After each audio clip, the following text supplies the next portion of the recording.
we dive right in? Sure, absolutely. Sounds good. Okay. Well, everybody, welcome back to the Storybox podcast. Today, I'm delighted and thrilled to welcome an absolute professional, a kind and generous human being, Chalene Johnson. Now, if you don't know who she is, she's a world-renowned motivational speaker with more than 30 years as a health expert. She's also, just to add to the list, a New York Times bestselling author, health and lifestyle expert, and a top health podcaster with over 70 million downloads of her show. Tens of millions of people around the globe have been transformed by her work. They've transformed their bodies, their lives with the help of her fitness programs, and she's been featured in many different gyms on TVs for more than 12 years. She and Brett, her husband, of over 20-something plus years, I believe, are the founders of Smart Life Movement. Together, they have built and solved several multi-million-dollar lifestyle companies and helped countless people to do the same. In addition to her passion for business and health, Chalene is a serial podcaster, hosting 2 top-ranked podcasts. This is incredible. Keeps getting better. The Chalene Show and Build Your Tribe. Huffington Post recognized Chalene as one of the top 50 female entrepreneurs to watch in 2017. Chalene, welcome so much to the Storybox podcast. Thank you so much for having me. I'm really excited to do this. Thank you so much for making the time. I feel like I'm a fish out of water being able to speak to you with the amount you're so sweet. You've been doing in your life. I feel like I need to get a head start. But it's a real honor to have you here. Thank you so much for making the time. Thank you. Appreciate it. You've had a lot of success over your lifetime. I guess I've just read out quite a bit. But sure. One of the questions that I love asking all my guests to start off with is, what does success look like to you? Success to me it doesn't look like something, it's a feeling. So it's not the car that I drive or the home that I live in or any of those things. It's for me, success is defined by a feeling. So no matter what I'm doing, if I don't have this feeling, then I can't consider it successful. And that took me some time to figure out. But that word for me is peace. If I don't feel peaceful, then I don't feel like I'm not being true to myself. I'm not in alignment with my priorities, and I'm not in alignment with my faith. So it's a feeling. Why do you think it took you a while to figure it out? Like, how long? It's because we are inundated with the message. You're supposed to hustle more. You're supposed to acquire these things. You're supposed to create a vision board and then go after all the things on your vision board. We aren't taught that success is a feeling. We're taught that success is things. Success is a monetary amount. Success is something that we can photograph or provide a highlight reel on Instagram, and that's success. And we're just inundated with that messaging, and even today, I still sometimes struggle with that because we are all inundated with that message. And it took me realizing that I was accomplishing these things. I was reaching all of my goals. I was, I had everything you could desire, but I didn't feel at peace. I felt overwhelmed. I felt anxious. I felt like I was on a treadmill that I couldn't get off. I felt like I couldn't breathe. And I thought okay, but wait, I've done all these things. I'm accomplishing my goals. Why doesn't this feel the way I was led to believe or promised that I would feel? And that's when I discovered that I needed to establish my own system of goal setting. I call it the push goal system. It was the catalyst for my New York Times bestselling book called Push. And it is today the methodology that I put behind everything that I create and the entrepreneurs that I help to coach. What is the book Push about? Just a brief snapshot. Sure. It's recognizing that goal setting and task mastery and productivity and focus, all these things are really important. And we've learned from the masters, we've learned from, the greats in personal development, how to do these things. But I think so many of those experts, being very driven men, frankly, didn't take into consideration that there's more than one way to feel successful and to reach all of those goals and not pay attention to how you feel was really why so many people were very successful, but also very empty.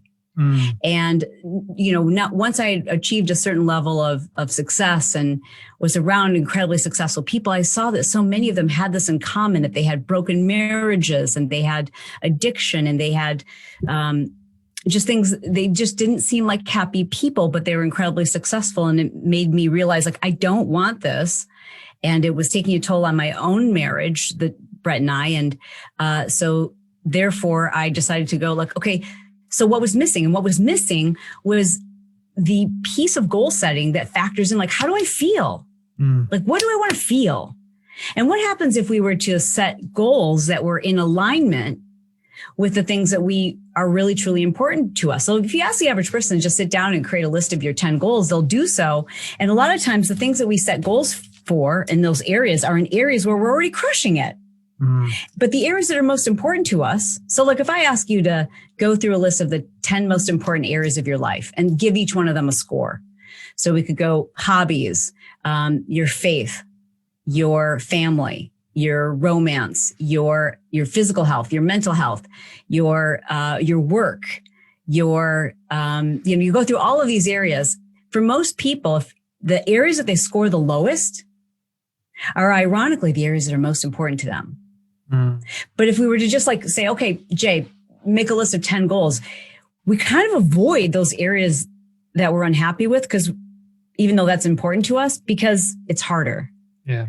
So the book that I wrote, Push, kind of teaches people how to start with, okay, where am I missing the mark in these 10 areas?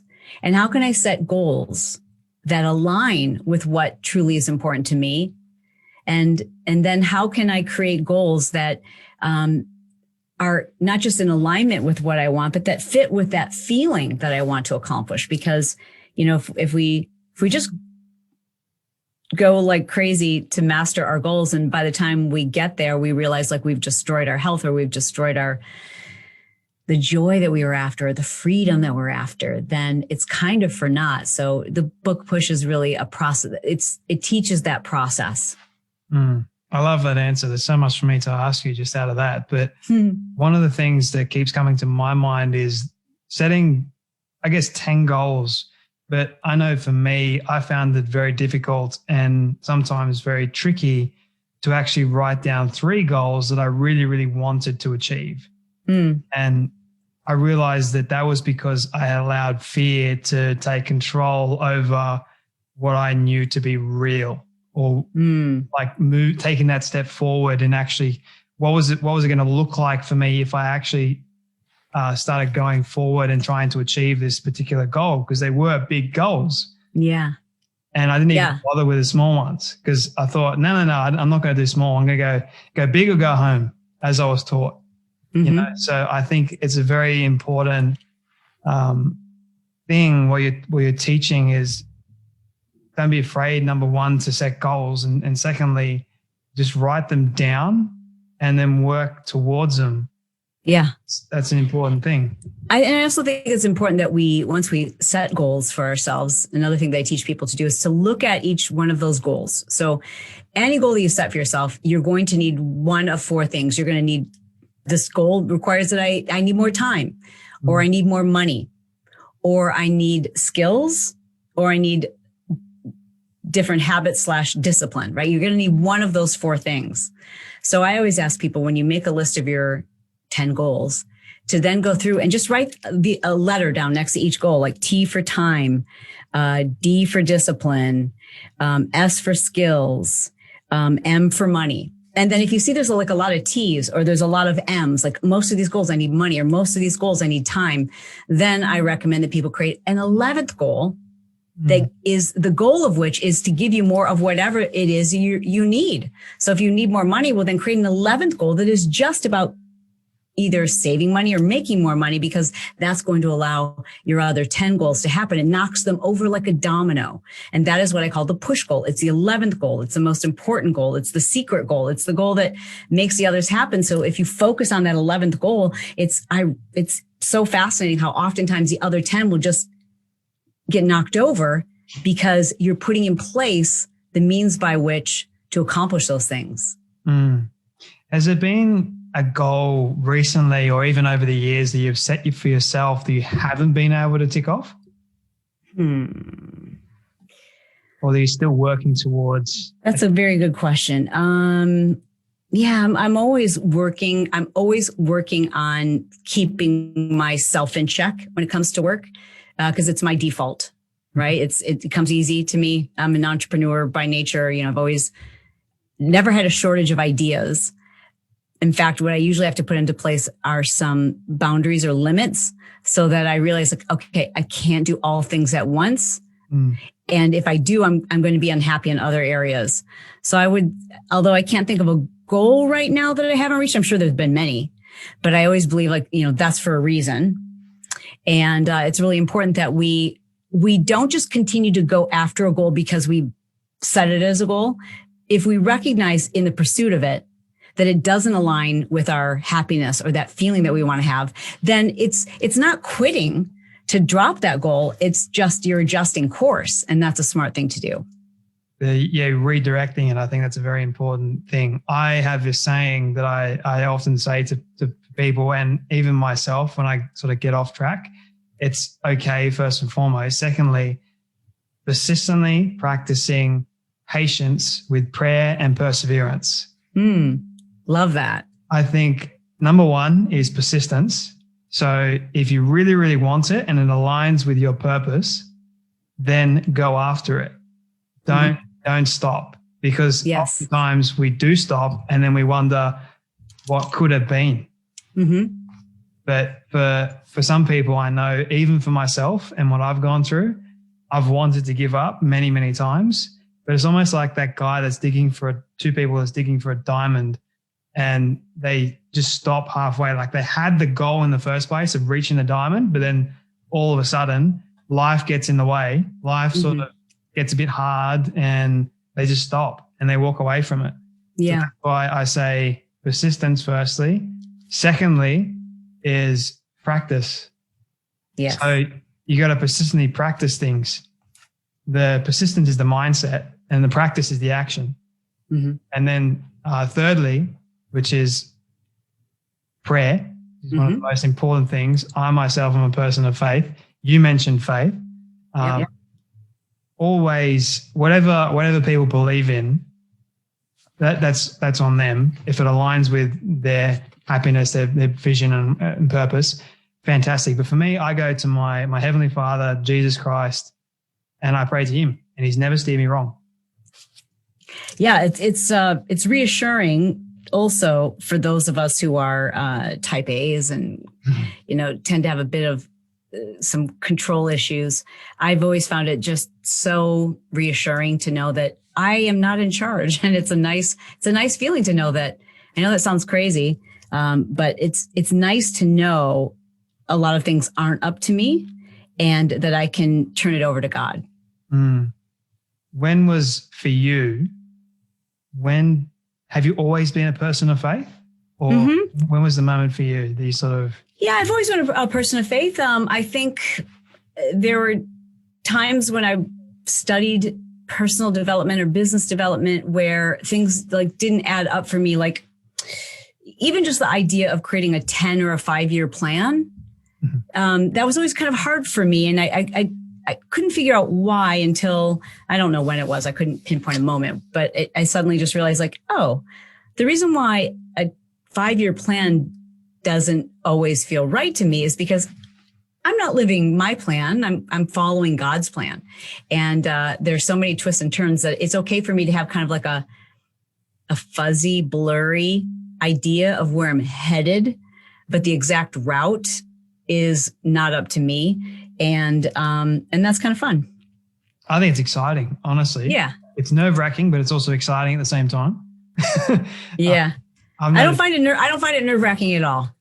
How come?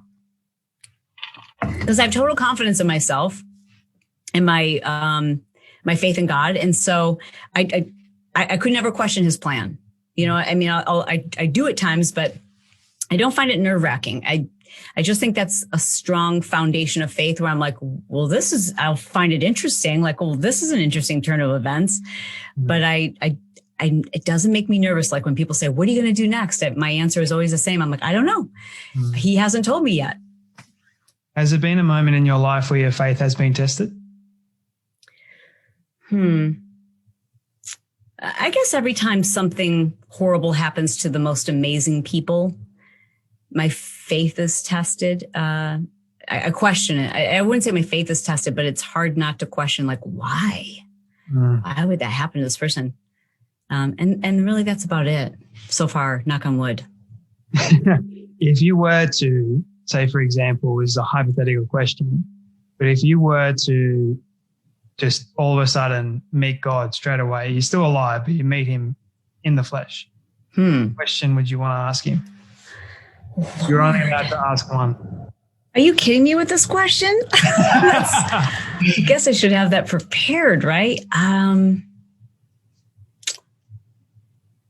I don't even know I guess I would ask, like, why is it certain people, the most horrendous things happen to them, and I never see them using that purpose? Like, why is it some people don't use the purpose that you've given to them? Like, don't you have some control over that? Like, couldn't you have influenced them? And couldn't you have like knocked on the door and told them like, hey, the reason why you went through that is because I know you've got it in you to help others and to use this purpose. So I guess that's the one thing I would ask. It's very interesting because I've always seen it very similar, but also I've noticed even like going through the amount of things that I've been through in my life and 3 near-death experiences, going through so much hell and back, I've noticed that through all the pain, through all the quote suffering that I chose, it led me ultimately to my purpose, my God-given purpose, which is to help others realize that they are worth something in their life and to use my story and all the things that I've actually been through. So I look at it as like God did direct me in a very unique sense. Yeah. Sense. So, yes. But I like that question though. I think it's a powerful question. Yeah, it is. I mean, it's so often I can see for other people, I'm like, oh, I think the only possible answer is that, why would someone who's so kind and sweet and nice and beautiful, like this good person, like why would they have to go through something so horrific? And, the only answer that at all provides me a little bit of peace is to know that it's God's intended purpose for their life. And I guess I just sometimes question like why some people don't do anything with that, and they just continue to wallow in it and question God instead of, I just wonder why he can't intervene and say, okay, well, here's what you're supposed to do. I don't know. And it's not judgment. I mean, I really don't mean that at all to be judgment, because I think that some people are, they're in the midst of their pain and they really haven't worked through it yet. And there's still time. But I do wonder sometimes why other people don't see how they could help others with what it is they've survived or been through. I understand. Like I really do, because I felt that way for many, many years. And if anyone is going through a period right now where it is sort of difficult and tough and hard to navigate, then go back to what I was saying earlier, which is don't give up. Like, yes, keep asking yourself the question of why am I here? It's okay to ask those questions. And I feel like culture or society sort of teaches us no, like it's wrong for some reason. And that's where people sort of get stuck and they keep wallowing in the self-pity, and because I did the same thing. And get help, that is allowing someone else to live their purpose. If you can find someone like a therapist or someone who's qualified to help you through this, to work through it, because you can't teach from a wound. You have to we can only profit from a scar, really. That's the best place. And sometimes we need the help of others to form that scar.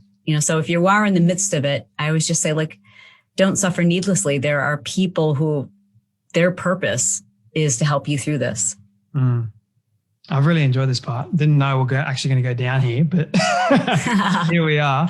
I want to sort of backtrack a little bit and ask you real quick about how you grew up and where this desire to be in business, health and fitness, where did that all come from? My parents were entrepreneurs. Specifically, my dad's an entrepreneur, and he's had a million different types of businesses. So I grew up with feeling the uncertainty and the risk was very normalized in our household, and it was exciting. And both my parents are really super positive. So I never saw their missteps or experiments as negative. I always saw that as like a positive and very exciting and exhilarating. And so I always wanted to be an entrepreneur. I learned a great money mindset from them, even though we were often broke. I didn't know that though. But I, from a really young age, the language that my parents used with us, all three of us have turned out to be very successful entrepreneurs. My brother and sister are super successful, and they're both entrepreneurs. And I think a big piece of that is not because our parents told us we need to be entrepreneurs, but they gave us evidence. They would, if we wanted something, as kids do, like, I want those shoes, I want that outfit, or whatever it was, they would say, well, of course you can have that. Let's just come up with a plan. How much does it cost? Okay, cool. Let's come up with a plan. How long is it going to take you to earn that money? What are some different ideas we can brainstorm for you to earn the money around the neighborhood or around the house, or little things you could do and sell? So they were always helping us. They never said, like, okay, here's the money. They didn't say things like money doesn't grow on trees. They never said we can't afford it. They would say, great idea. Let's figure out a way for you to buy it. And so I just thought that was normal. Anything you want, you just figure out a way. And so, I started saving to go to college when I was in high school, and started a business. I shouldn't say a business. I started a side hustle of flipping automobiles. So I would buy used vehicles. This was even before I had a license. I would buy a used vehicle, and then I would fix it up cosmetically. I would have it painted. I would restore it cosmetically, and then I would sell it, make a couple $100, and then go do that again and do that again and do that again until I had enough money to pay for my college tuition. And then when I was in college, I had an incident trying to sell a vehicle where I had a purse full of cash, and I'd gone to a very dangerous neighborhood to pick up a vehicle. And when I inspected the pink slip, if you will, the title, from looking at the vehicle identification numbers, I could see that the vehicle had been in an accident. It was a salvage vehicle. And so I said, oh, no, this is not what you promised me. So, I'm not interested in the vehicle. And when I did that, like, all these men started coming out from other rooms. I was in this tiny little apartment in this scary neighborhood, 19-year-old petite blonde with a purse full of cash. And I just thought, this is really dumb. If I get out of here alive, I'm not going to do this again. And that gave me the idea to start my first official business, which was a swap meet. I started an automobile swap meet for private sellers in the state of Michigan, and to solve my own problem. And that was really what I learned growing up, is like, okay, solve a problem. There will be other people who have that problem. And in doing so, you can help others and profit from it. And that's been the catalyst for each of my business ideas. So from cars to health and fitness, this is very curious. Well, yeah. So there were lots of businesses in between. The fitness idea was one, I didn't study fitness. I wasn't an exercise physiologist or anything like that. I know marketing. And so the reason why people know me is not because I know more about fitness or exercise, or even because it's my number one passion. They know about me because I know marketing, and I've studied marketing. And so when I created a business that developed a fitness program for fitness instructors, and I sold that to health clubs across the United States. It was called Turbo Kick and Piyo and Hip Hop Hustle, these different formats. And that eventually caught the attention of infomercial companies so I partnered with a big infomercial company, and then we took that program and created a consumer program, not one just for the gyms, but like one that people could do at home. And then eventually we sold our fitness business to Beachbody. And so we sold a fitness business, a certification company, and our apparel company to Beachbody. And I still partner with them today to do infomercials. But I think probably the biggest misconception people have is that I do fitness. I create those videos. Here's how that works. You create those videos. It takes like 7 days to create a series of videos, and they're sold kind of indefinitely. But the rest of my primary source of income, my primary focus has been to teaching marketing and entrepreneurship for the last 15 years. But people tend to know me from fitness. But again, I that's really because I study marketing. This is fascinating. I have so many questions. One of them being, okay, so when I first connected or realized who you were, it was actually through a marketing ad, an advertisement. And I'm like, this is very unique. This is different. And I wanted to ask you, what are some mistakes that you see a lot of marketers doing today that you would do completely differently? Fun. I wouldn't spend as much money on production as they do. I wouldn't script things. I wouldn't polish things. I wouldn't use I wouldn't use a copywriter. I wouldn't use hair and makeup, and I wouldn't use professional cameras and lighting. I would open up your damn phone and talk to people, because we are very skeptical of slick marketing now more than ever. We want real. We want to hear from our friends what it is they like. We don't want businesses to tell us what to buy. We want to read reviews. That's why Amazon reviews that's why most of us make our decisions. You go to the app store. If you type in any kind of app, you don't read the description of the app. You look at how many reviews there are and what the reviews say. The same is true of just about anything. And the reason why is because we trust our friend, right? We trust other people, what other people are saying about a product, a program, a service. And so I think the number one mistake that marketers make today is that they over polish things, and the more real, the more raw, and the more honest you can be, the better it's going to convert. You mentioned trust there, which is a very, very powerful point. And I'm curious, how have you been able to build trust over the years, whether or not it's in your relationships or business relationships? Yeah. Trust is built through authenticity and time. So, you mentioned that persistence. So I have customers who have been following me in social media for 12 years. They've been listening to my podcast for the last, 5 years.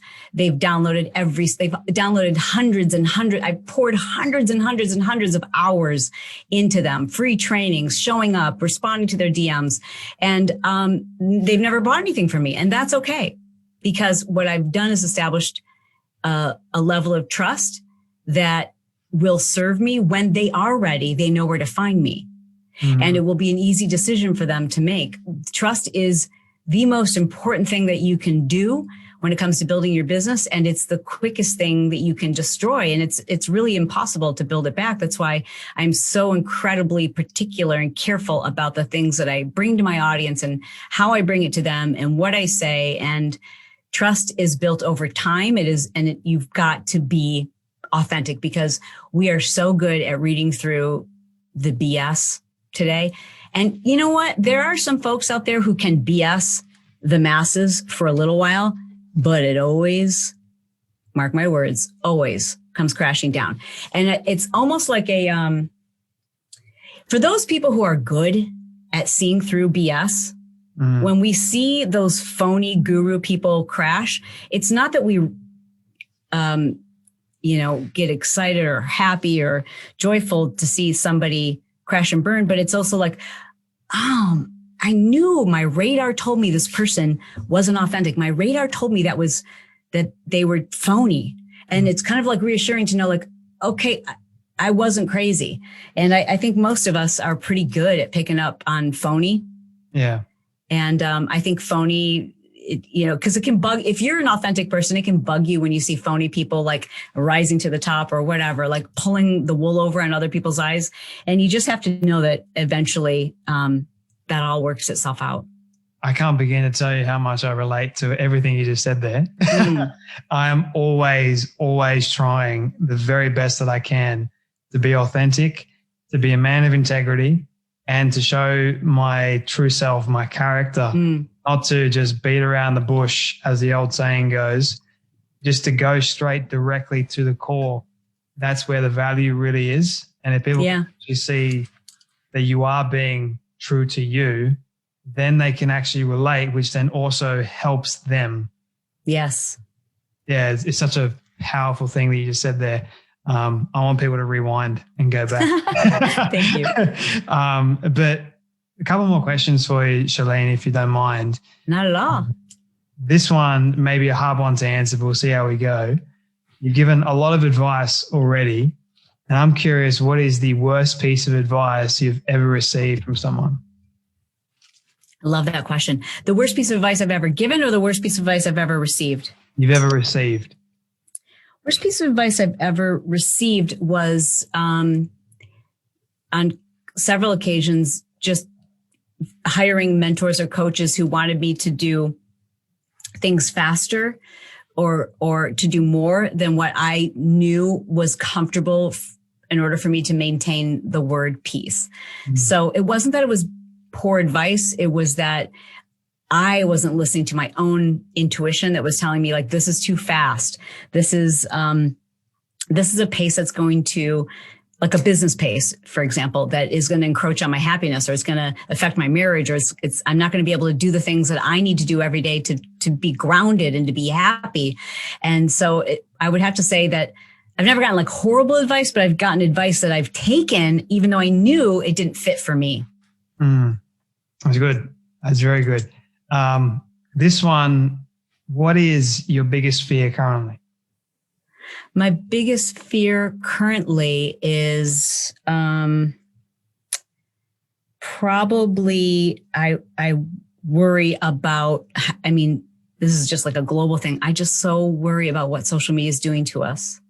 I worry about what it's doing to our kids. I worry what it's doing to our relationships. I worry about what it's doing to our posture and our anxiety and our connectedness. I worry about what it does to our faith. I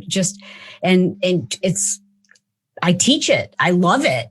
It's the reason why I live in this house is social media. Like, it's such a necessary evil, but I just know we have to do something because there are too many negatives that are coming from it. And especially of the Gen Z and the kids. I'm just really worried about the kids and social media. That's my biggest fear.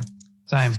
You're completely right about that. I've always said that social media has connected the world, but it's also disconnected them at the same time. It's a massive issue. There's so much negativity on there. There's a lot of, like, when I was growing up, and I'm only 24, and this is how scary it actually is. I didn't have a phone until the age of like 15, 14, but I had a computer which had access to Facebook. And I remember the first time I actually created Facebook, my mum almost killed me. She's like, why in the world would you want to be on that negative platform? And I was actually bullied online. And I was like, why are people being so nasty? What's the point of it? But they do it.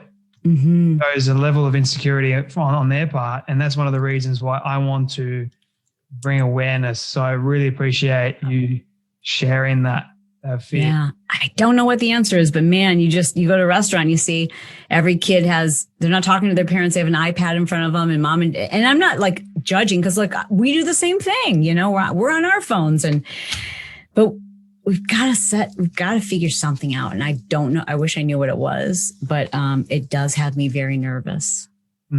We sort of become accustomed to having technology at our fingertips. Like, it's so, it's just so quick. Like, yeah, I took a vacation this summer, and my phone flew in the lake. We were water skiing. My phone flew in the lake, and it was like over 4th of July weekend, so everything was closed. We were in a very rural area, so I literally had to go like, oh my gosh, 5 days without a phone, and it was the best 5 days ever. I was so calm, and I thought, could I do this more often? Of course I could. Of course I could. Why don't I? I guess is the question. I went on a family cruise in 2017 and I hated the cruise, but the interesting thing was we didn't have internet for 14 days. And looking back on it now, it was the most peaceful 14 days, even though my attitude stunk the whole time.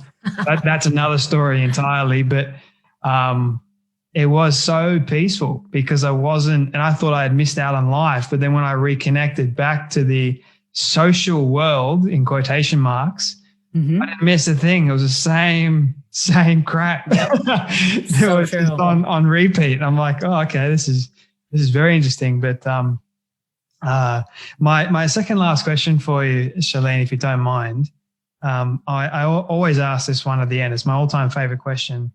So this is a hypothetical question. So imagine for a moment that you've been able to reach the age of 100 and your friends have decided to put together a film for you of everything you've ever said and everything you've ever done. Once again, hypothetical. Don't ask me how in the world they got it, or we'll call it magic. But they've got it and they've shown it to you on your 100th birthday. What do you want that film to say and to show about your life? I wanted to show that I was a teacher.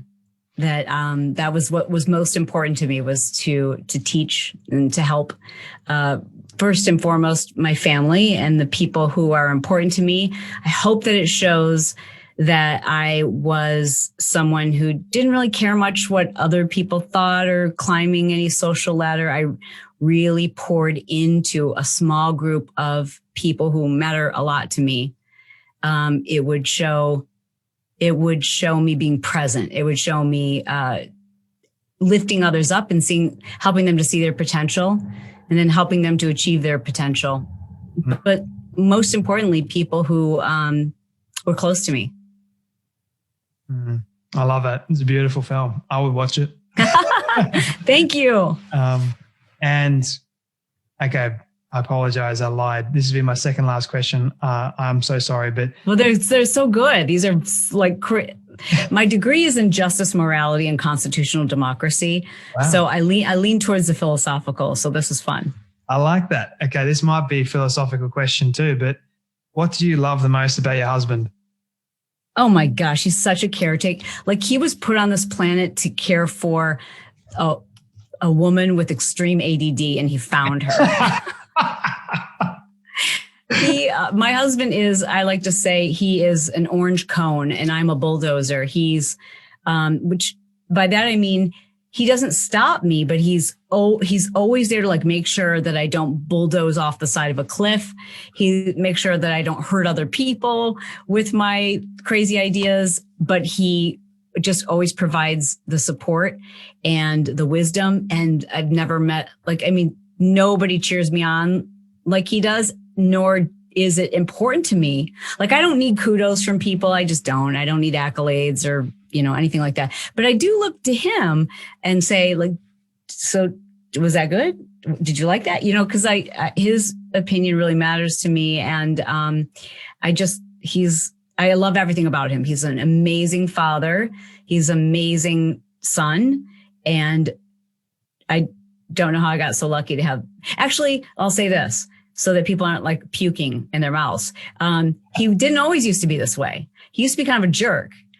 And then he did intense therapy and figured out why it was he was in pain and worked through those things. And then I got my husband 2.0, and that guy, I love them both, but I really enjoy being with my husband 2.0. What attracted to your husband 1.0 in the first place? He was a collegiate quarterback. So a manly man, the leader, the guy who's going to call the shots. And I just hadn't met anyone who could kind of meet me in that space. I'd never met anyone who challenged me, and had that same like kind of leadership ability, but yet we didn't compete with each other. Like, so he had strengths in completely different areas than I did. And so we both really were enamored with each other's strengths, but he was a very strong leader. Who made the first move, you or him? Let me think about that. I mean, we both tell the story in our own way, but I would say it was definitely him. Yeah, it was definitely him. It was definitely him. Honestly, like you can see what I can see on social media, at least, is you put up these hilarious videos, these dance videos of you guys. It's so clever. Like, I think it's pure. And I really, really appreciate that. It brightens up my day when I see it. I'm like, because I can't dance anywhere close to that. And thanks. He's this manly man. Like, he's just doing it. Like, it's so cool. He's trying. Yeah. Yeah. We have a lot of funny videos on my IG too.